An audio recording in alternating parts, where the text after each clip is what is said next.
శ్రీ మహాగణాధిపతి నమ. శ్రీ గురుభ్యో నమ. 32వ రోజు మహాభారత పారాయణం. ధృతరాష్ట్రుని కోరిక ప్రకారం పాండవులు 5గురు గాంధారిని పరామర్శించడానికి వెళ్ళారు. అందరూ పాదాభివందనం చేశారు. ఆత్మనందనుల మరణంతో శోకభరితమైన గాంధారి ధర్మరాజును శపించడానికి ఉద్యుక్తురాలవుతున్న వేళ వ్యాసమహర్షి విజయం చేసి, అమ్మాయి, ఎందుకమ్మా అంత కోపం? నీ పెద్ద కొడుకు యుద్ధానికి వెళుతూ నీ దగ్గర వచ్చి చేతులు జోడించి అమ్మా ఆశీర్వదించు అని అడిగినప్పుడు యతో ధర్మస్థ తతో జయ అన్నావు కదా, గుర్తుందా? నీ మాట ప్రకారమే ధర్మమే జయించింది. ఇప్పుడు ఇంకా అసూయాగ్రస్త హృదయంతో ధర్మం తప్పడం నీ వంటి దానికి ఉచితమా? ప్రజలందరూ ధీరబుద్ధివంతువని కొనియాడుతున్నారు. నీ వంటి శాంతచిత్తనం లేదని నేను ఎరగదును. నువ్వు మాత్సర్యానికి లొంగకూడదు అన్నాడు. గాంధారి అంది, నేను అసూయపర్రాలు కాను. బాధతో మనసు కలతపడుతుంది తప్ప. ఈ బిడ్డలు కుంతికి ఎంత ప్రేమపాత్రలో నాకు అంతే. దుర్యోధని తులువుతనంతో, శకుని కర్ణ దుశ్శాసనుల దుష్టత్వంతో మా వంశం ఈ దశకు చేరింది. అందరు కొడుకులను కడతీర్చినా అందరి కొడుకుల్ని కడతీర్చినా నా మనసు బాధపడటం లేదు. కానీ ఈ వాసుదేవనందుని చూస్తూ ఉండగా భీముడు తన గదాదండంతో దుర్యోధను నాభికి దిగువ భాగంలో కొట్టడం అన్యాయం కాదా? అదే నన్ను వేధిస్తోంది.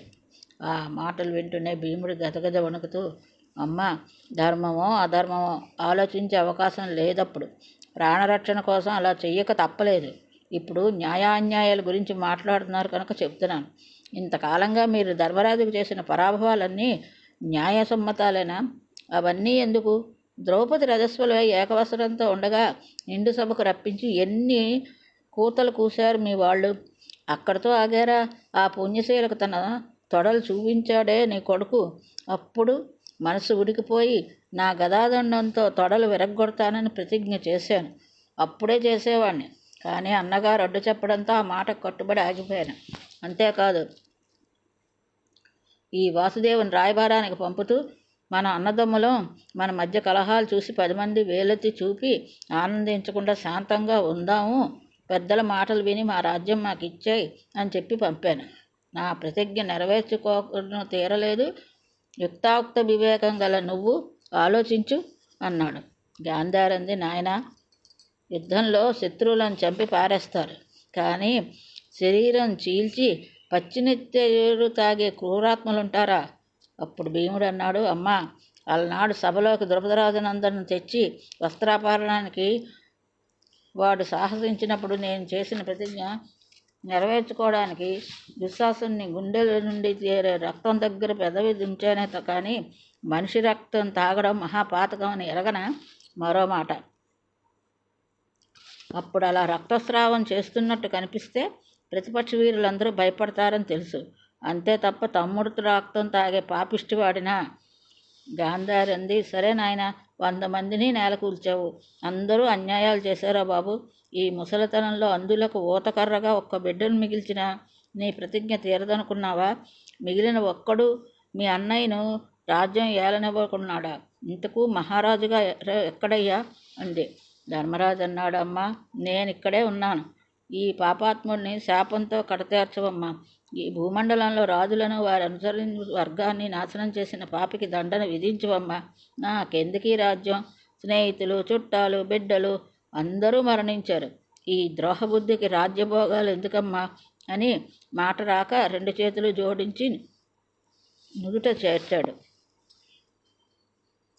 అప్పుడు ఆమె కన్నులకు కట్టిన బట్ట సందుల నుండి చూపు ధర్మరాజు పాదాల చివర పడ్డది.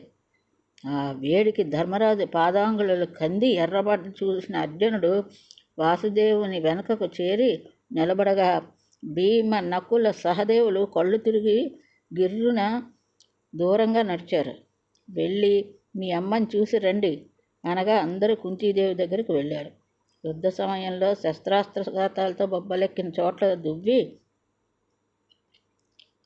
వేడిని తూర్పులు విడుస్తూ దగ్గరగా తీసుకుంటూ వాత్సల్యంతో పలకరిస్తున్నది కుంతి.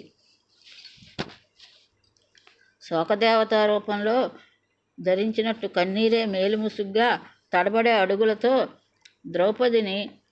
ద్రౌపదీదేవి అత్తగారిని సమీపించి, అత్త, ఎన్నాళ్ళయిందో నీ మనమలు నిన్ను చూసి, వాళ్ళందరూ ఏరి ఇంకా రారే అంటూ మూలం తెగిన తీగలా నేలవాలింది.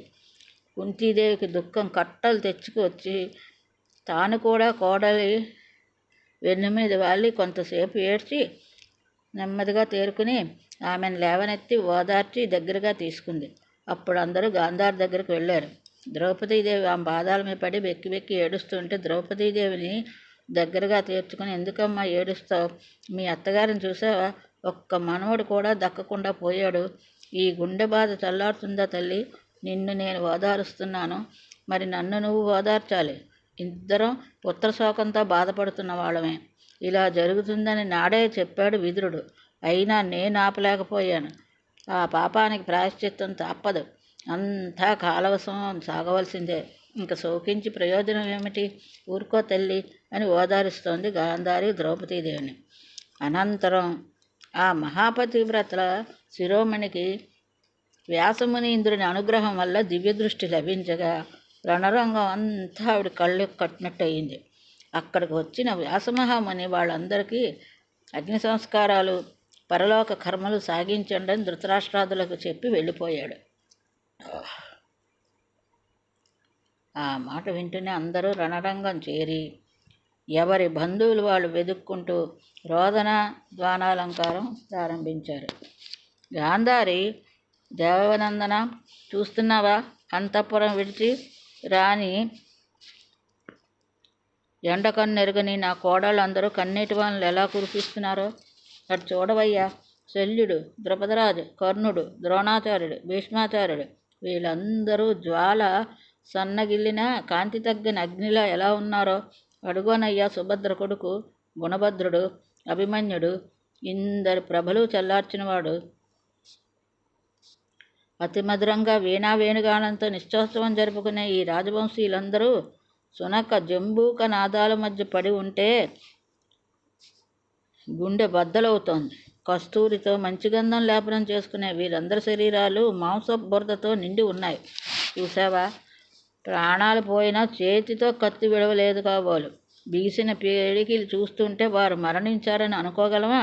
ఈ నారీజనం అందరూ తండ్రిని, భర్తను, బిడ్డలను కోల్పోయి శోకసాగరంలో పడిపోయారు. కొన్ని శరీరాలు, అవయవాలు నక్కలు, రాబందులు తినేయడం వల్ల గుర్తుపట్టలేకపోతున్నారు. కృష్ణ, ఏ జన్మలో చేసిన పాపం ఇన్ని చూడ్డానికి మిగిలి ఉన్నాను. ఇంతైనా నాకు చావు రాసి పడేయలేదు అని విలపిస్తూ రణస్థలి అంతా కలేజిరుగుతూ వెతుకుతోంది గాంధారి తన కౌరవ జ్యేష్ఠుని కోసం. దుర్యోధని కళేబరం కంటపడి పడగానే మొదలు నరికిన అరటిలా నేలకూలి మూర్చపోయి కొంతసేపటికి తేరుకుంది గాంధారి. అప్పుడు ఆమె వెంటనున్న పరిచారకులు నెమ్మదిగా దుర్యోధన కళేబరం దగ్గరికి తీసుకువెళ్ళారు. వెళుతూనే కుమారి విశాల వక్షస్థలం మీద తలవాల్చి కన్నీరు విడుస్తూ, నాయనా, నేను మీ అమ్మను వచ్చాను. లేచి భక్తితో ప్రణామం చెయ్యాలని మర్చిపోయావా?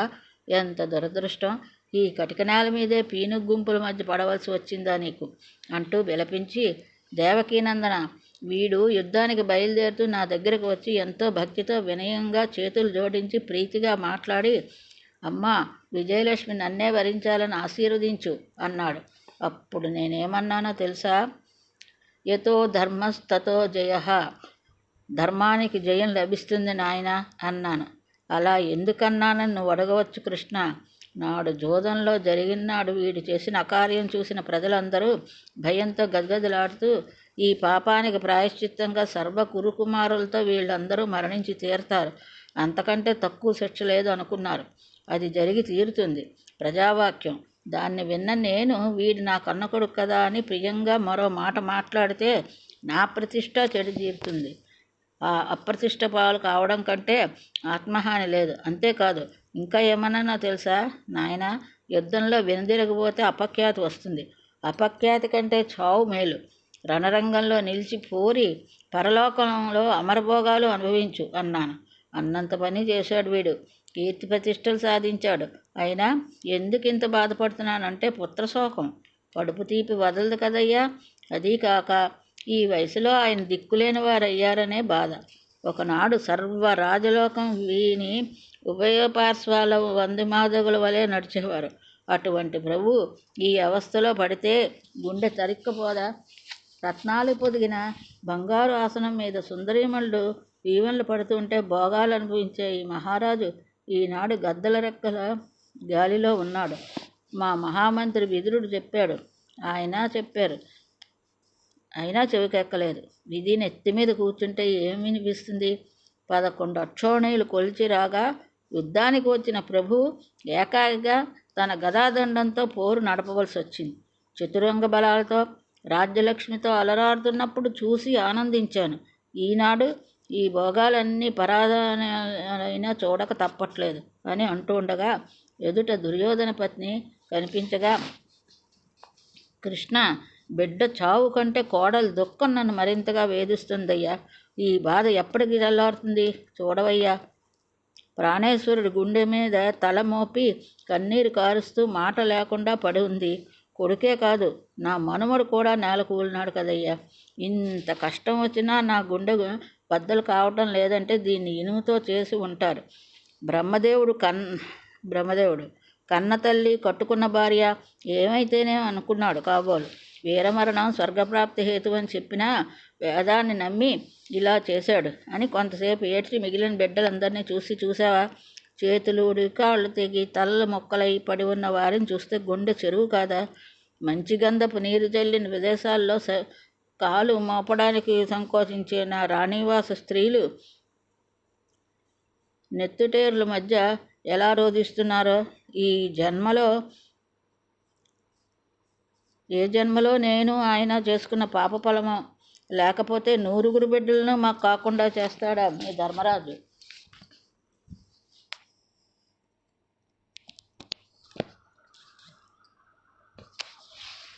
చూసావా భీమా, గదాఘాతాలతో అవయవాలన్నీ పట్టుతప్పుపై పడి ఉన్నాడు దుశ్శాసనుడు. వీడి వేడి నెత్తురు తాగాడు భీమసేనుడు. వీడు తన అన్నగారికి కర్ణుడికి ప్రీతి కలిగించడానికి ద్రుపదరాజునందరిని కొప్పు పట్టిలాగి ఎంతో అవమానం చేశాడు అని తల వంచి కన్నీరు తుడుచుకుని, అప్పుడు భీమసేనుడు అంతరంగం ఎంత క్షోభించి ఉంటుంది. తత్ఫలితంగా ఇంత జరిగింది. ఈ నిండు కొలువులో వేడు చేసే తుంటరి పని చూసి నేను దుర్యోధన్ని ఏమన్నానో ఎరుగుతావా నాయనా? ఈ పాంచాలి పరమ పవిత్ర చరిత్ర, పైగా వాసుదేవుని రక్ష ఉన్న ఇల్లాలు ఇంత నీచంగా పరాభవించడం వల్ల ఎంత కీడు జరుగుతుందో తెలియటం లేదు మీకు? శత్రు భయంకరుడైన భీమసేన్ని ఎందుకంత తోలనాడుతారు?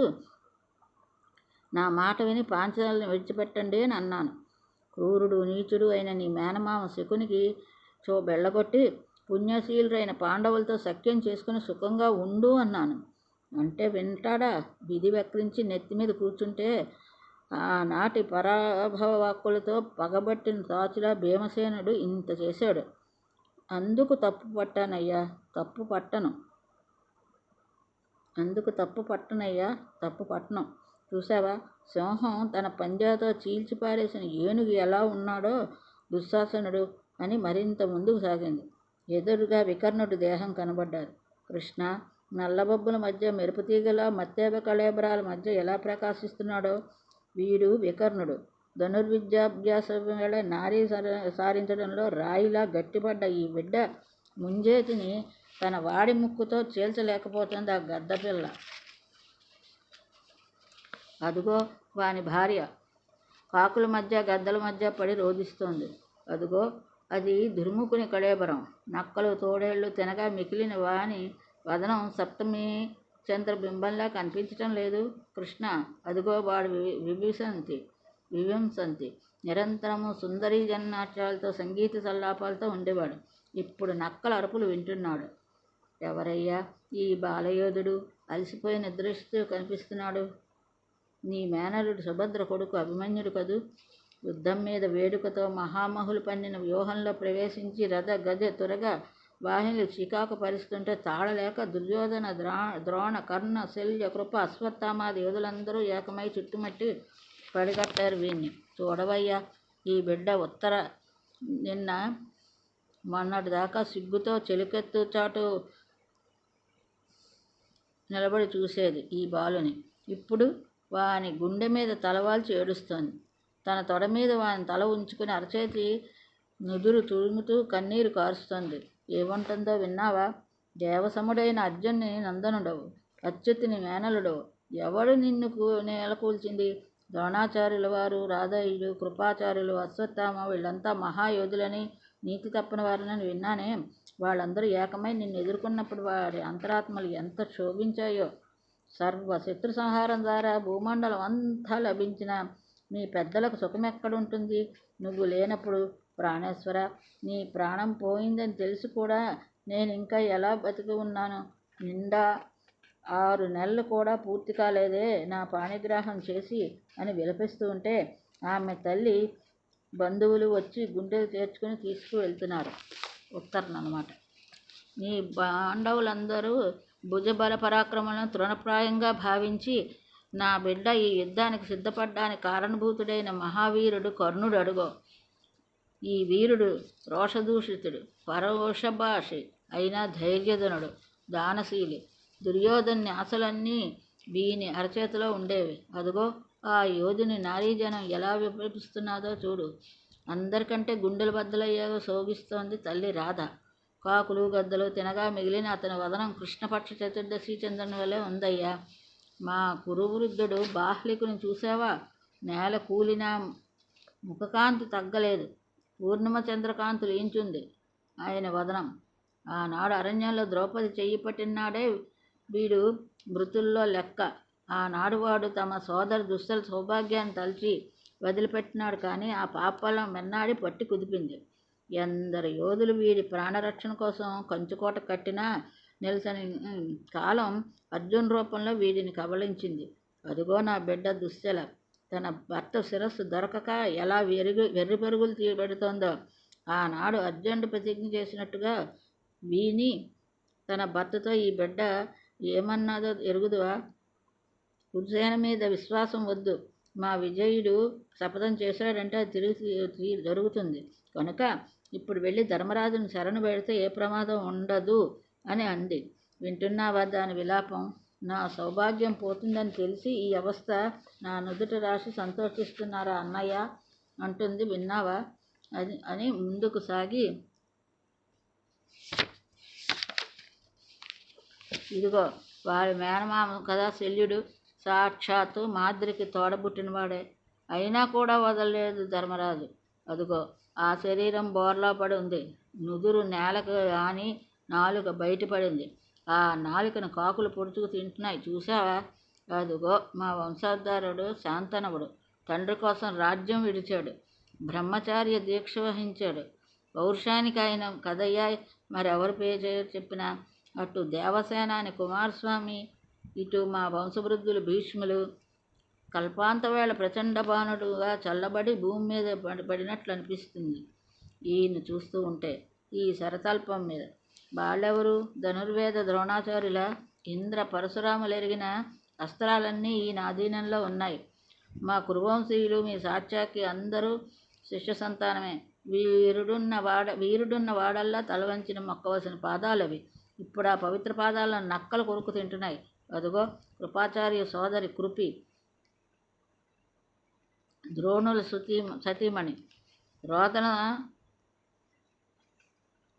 సామం వినిపిస్తోంది. ఆ విద్యాగురువులు శిష్యులందరూ శస్త్రాలు రథాలు కలిపి కట్టి చితిపేర్చి సామగానం చేస్తూ నిప్పు ముట్టించి మరొక అగ్నిలా ఆయన్ని ఉంచి దహించి శోకార్తులై గంగా స్నానానికి వెడుతున్నారు. శరవిద్య అస్తమించింది ఆయనతో. అదిగో సోమదత్త, భూరిశ్రవస, శకుని ప్రభుత్వుడు. సహదేవుని చేతిలో కదా ఈ శకుని తన బిడ్డతో నేలకూలాడు. మాయాబలంతో ఆనాడు జూదంలో వారి రాజ్యాన్ని అపహరించాడు. దాని ఫలితం ఇది. కృష్ణ, వారి మాయలన్నీ నీ మాయ ముందు పటాపంచలు అయ్యాయి. వీడు కాదు కదయ్యా సర్వ కురువంశనాశకుడు.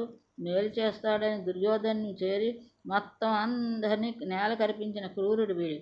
అదిగో కళింగపతి, అటు మగధరాజు, జయసేనుడు, బృహద్బలుడు వీరి దుష్టజమున పుత్రులు. వాళ్ళు కాక రాజనందనులు. సింహం పంజాతో చేల్చిన మత్తేబంలా ఉంది ద్రోణాచార్యుల చేతుల్లో నిహితుడైన ద్రుపద శరీరం. ఇదిగో నీ మేనబావ శిశుపాలుని కొడుకు దృష్టకేతువు, ఆ పక్కనే వాని కొడుకు సుకేతువు. దూరంగా విందాను విందులు ఎందరికీ ఇలా చూపించను.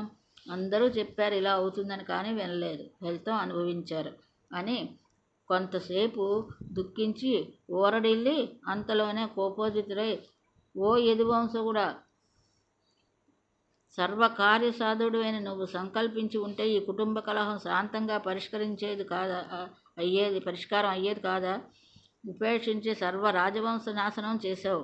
వృద్ధ జీవితంలో చేతి ఊతగా ఉన్న కొడుకుని మాకు మిగల్చక పరమఘాతుగాను ఒడిగట్టావు. జాతి వైరాన్ని సంగ్రామంతో కడతీర్చిన ఫలితంగా మీ జ్ఞాతులు కూడా ఇలానే పరస్పరం కలహాలతో నాశనం అవుతారు. అంతేకాదు, నీ జీవితం కూడా దిక్కులేని దశలో తెల్లవారుతుంది. నా పాతివ్రత పుణ్యఫలం బలిమితో ఈ మాట అంటున్నానంది. అంతవరకు మౌనంగా ఉన్న వాసుదేవుడు చిరునవ్వుతో, అత్త, ఏనాడో దూర్వాస మహర్షి మాకిచ్చిన శాపం అదే కదా, చర్విత చర్వణం చేసావు. నీ వంటి వీరమాతకు ఇంత ఆవేదన ఉచితం కాదమ్మా. నీ కొడుకు చేసిన దుర్మార్గాలు ఎరిగినవాడు కాడెవడు? మనమందరం ఎంత చెప్పినా వాడు వెనక ఈ దశ తెచ్చుకుంటే నీ బాధలో నువ్వు అంత మాట అనడం న్యాయమా? రాచపడుచువి కొడుకులు వీరమరణం చెందితే ఎంత గర్వంగా ఉండాలి అంటూ ఉంటే గాంధారి శాంతించింది.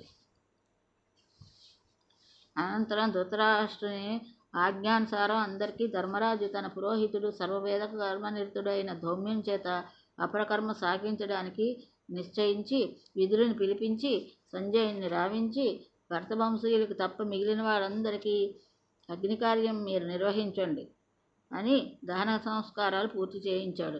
తిలోదకాలిచ్చే సమయంలో కుంతీదేవి కన్నీరొత్తుకుంటూ ధర్మరాజును సమీపించి, నాయనా, కర్ణుడు మీకు అగ్రజుడు.